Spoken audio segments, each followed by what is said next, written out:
guys, welcome back to my channel. My name is Standria, and if you're new here, welcome. It's been a long time since I've recorded a video, but today's video is going to be about how to make A's in your graduate program.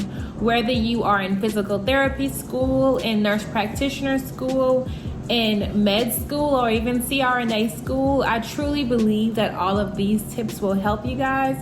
And so if you're interested, then keep on watching. My tip number one is study to understand and not to memorize.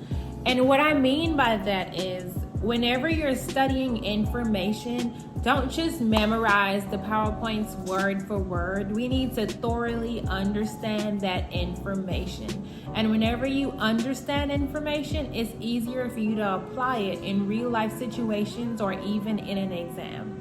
And so an example of this is the drug carvedilol.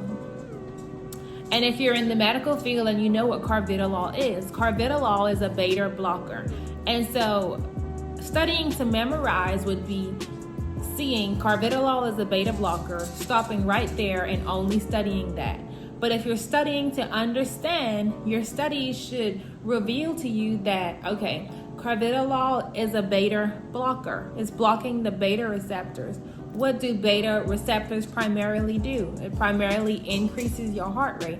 If this drug is blocking that effect, then the side effect is going to be a decrease in heart rate. So that's what studying to understand looks like versus studying and just memorizing information. Because if you don't dig deeper and figure out the why behind things, it will be extremely hard for you to apply it in real life situations and to apply the information you know to choose the correct answer on an exam. So always study to understand and not to memorize. The next tip is really important to me. I really don't understand why I didn't figure this out prior to starting nursing school or even in general studies. But my next tip is use multiple resources. I live by this. My number one resource to use is YouTube, but there is so much out there on the internet that you can use to help supplement your studies so that you can do exceedingly and abundantly well, okay? That's what we're trying to do, exceedingly and abundantly well and make A's on these exams. And so a lot of times, especially in medical programs, our professors are like geniuses. They are professors and experts at what they're teaching. And so to me, it seems like they explain information as if I'm already supposed to know it versus teaching me like I'm not naturally smart.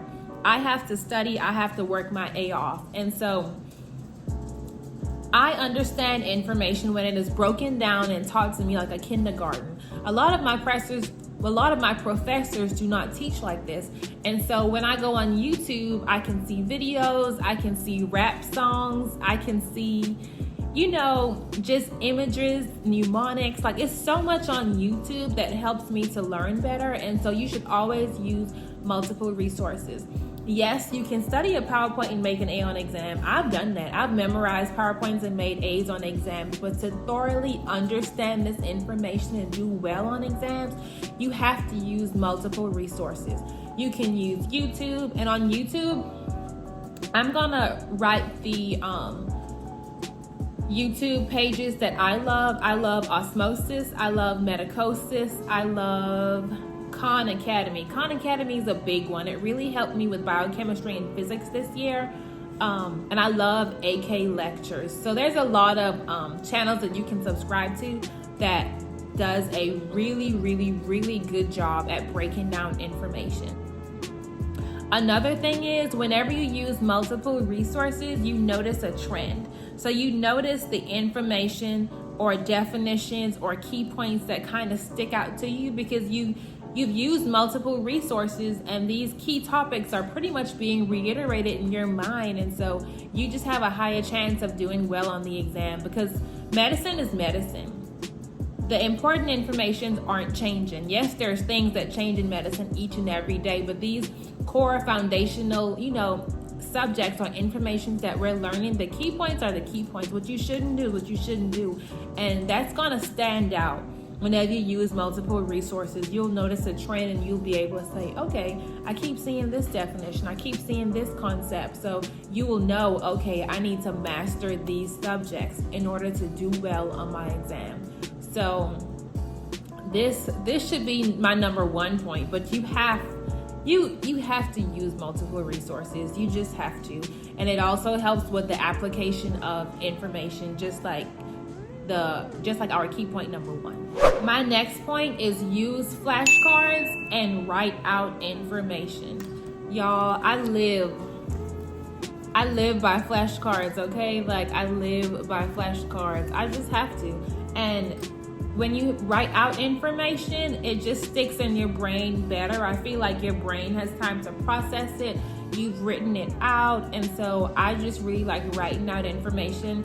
If you don't like flashcards like these, you can use electronic flashcards. So you can go on Quizlet. Quizlet allows you to make flashcards, which is really good because you can access it on your phone at a ball game, at your doctor's office. You know, whenever you have a chance, you can just open your flashcards and study them versus having to walk around with actual flashcards in your hand. So different strokes for different folks. Whatever works best for you, you should do it. But I highly recommend, I know some people type their notes.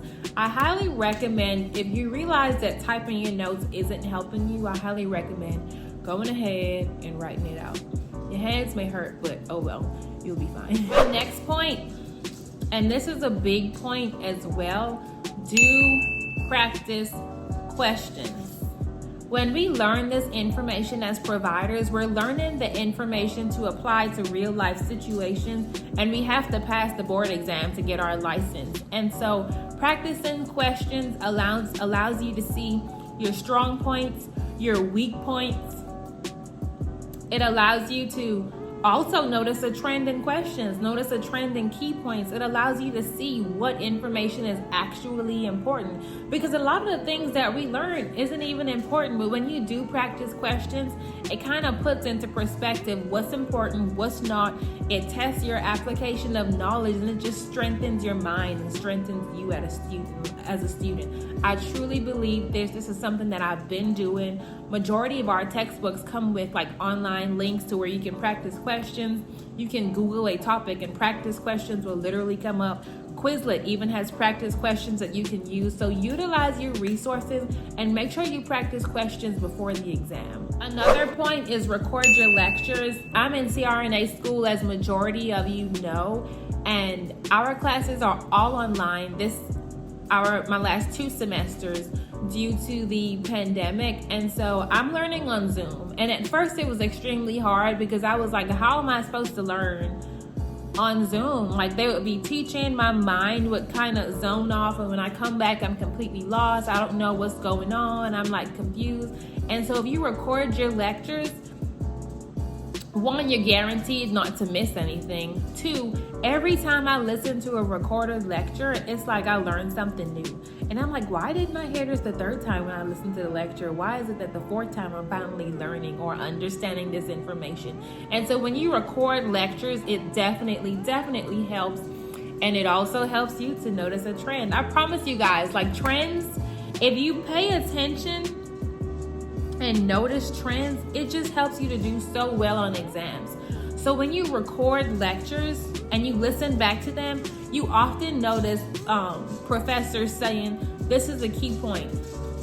This is gonna be on the test. This is something you're gonna see again. All of that means to star, scribble, highlight, and thoroughly learn that information. If you notice your professor is taking 30 minutes to explain a concept that seems very simple, like they're taking their time, you're gonna see that concept again. That means you need to study it. And so just recording lectures just help you to notice those trends. You can, re-listen to it in your car, re-listen to it at the gym. Like, it's just so beneficial. And this is something that has definitely helped me do well in all of my exams. Another tip that I've realized that helped me a lot is trying to teach information to friends. And so I have a study group with 3 other girls that I feel very comfortable with. I would never ask questions in my class group chat simply because I don't want to look like a fool. Like, my pride is up here. And so in our group, we each pick subjects or topics or concepts and we explain it to one another.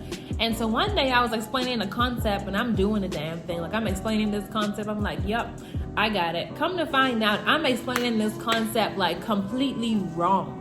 And my interpretation of the concept was just out of whack and wrong. And so when you have a group of, people that you feel comfortable looking a fool in front of, you could fully express yourself, and then you find out they may have a completely different interpretation that will actually help you to do well on the exam. Another tip, and this one isn't really like a study habit, but this is something that I've had to realize and something that I found myself doing like very often. Do not compare yourself to others. So if Sally, Tom, and Harry is all making 100% on the exam and you realize that you're not, do not beat yourself down for this. Yes, we all want to make A's on every exams, but B's get degrees as well. And so just try to genuinely do your best. Do not compare yourself to anyone. There is a guy in my class that makes 100% on every single exam. If you ask him a concept, like, he can explain it to you as if he was in the program before and just came back. Like, it's so weird. He's like a genius. But God didn't bless all of us with the same genius brain or talents. Like, so do not compare yourself to others. Just reward yourself periodically and just, love and appreciate yourself where you are. If you notice that you're like completely, if everyone else in the class has 80s and 90s and 100s and you have a 60%, well, that's a red flag. We need to reevaluate your study habits and what you're doing, and you need to better yourself, but don't beat yourself down because of grades that everyone else is making, if that makes sense. Another tip that I'm going to talk about really quickly that helped me is Googling the prefixes of terms or just words in general. And this worked really well for me in anatomy and physiology when we were talking about muscles and nerve innervations. So I Googled the term pollicis or pollicis, and it simply means like thumb. And so adductor pollicis means it's kind of the muscle that brings the thumb back to the palm of your hand. And so, one, when you Google words, you just remember, oh, I Googled that, and that means pollicis, and pollicis means thumb. And two, if you are taking an exam and you don't even know what the question is asking about, if through process of elimination, if you can look at prefixes or key terms, you can kind of finesse your way through that question and possibly get it right. And so I found that Googling terms or prefixes and having a good understanding of what words mean, it pretty much can tell you the answer on a test. Like adductor pollicis, what is it doing? Adduct is bringing it back, and it's the thumb. So that's how my mind works. I found that Googling words helped me. It may help some of you guys, and I hope it does. So you should add it to your study routine. The next two things that I'm going to talk about are not study habits, but they're kind of like strategies, simple strategies, common sense strategies, but I just wanted to throw it out there because it's something that I do. Number one, make sure you have a thorough understanding of your syllabus and how much exams are weighted.